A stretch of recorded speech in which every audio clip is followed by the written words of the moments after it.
Hey everyone, in this lesson we are going to introduce the concept of label in ANTLR and the use of labels in grammars. Labels are a mechanism that helps us to clarify the code of our grammars. Labels are defined on grammars and implemented at the visitors. We define a label with the use of the hashtag symbol and then the name of the label. So here we see that we have two labels, the label sum and the label value. Now, why do we need to use labels? Well, consider that we have a rule, for instance, the rule expression like this, and a expression can be many things. A expression can be, for instance, the sum of two expressions or just a number in this grammar, but we could also have more grammars where an expression can have more than 10 different cases, right? So in essence, the labels allows us to separate these cases and treat each case in an individual way, so that for each label we will need only one visitor. Yes, so instead of writing a visitor for the rule expression, we will write two visitors, one for the sum and one for the value. If we had 10 labels, then we will have written 10 visitors, each for the label. Yes, so here the idea, as it is on the description, it is going to be generated a method for the production of the sum and another for the value. Now, very important, and what is key here is that if we have a rule and in one case we write a label, then for every case that this rule has, we need to also define the label. Yes, so here in a grammar rule, all the productions must be with labels or none.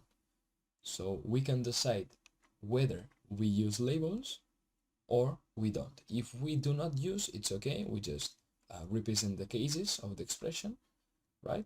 Without the use of labels. Now, if we use one single label, then all the other productions must be also labels. So if we open the same grammar that we've been working on until now, let's just open it. We have here this grammar for this cases. So now, as we see here, we have no label at all, right? How can we define a label? Well, we just come here, define this to be the label sum, and this to be the label of value. Let's just write it in the same way as the slide, like so. We save it, and now remember that in the visitor, if we open the visitor, which was this one, then we had seen that we had implemented two visitors, one for the root rule and another for the root, or in this case the rule expression, right? We had two visitors for each rule. What happens now? Well, since we're using labels, we will no longer have two visitors, one for the root and another for the expression, but we will have now one visitor for the root as the same way, but now two visitors for the expression rule, one for the sum visitor and another for the value visitor. So one is for the case that we have a sum and another that we only have a number. So instead of visit expression, we will have a visit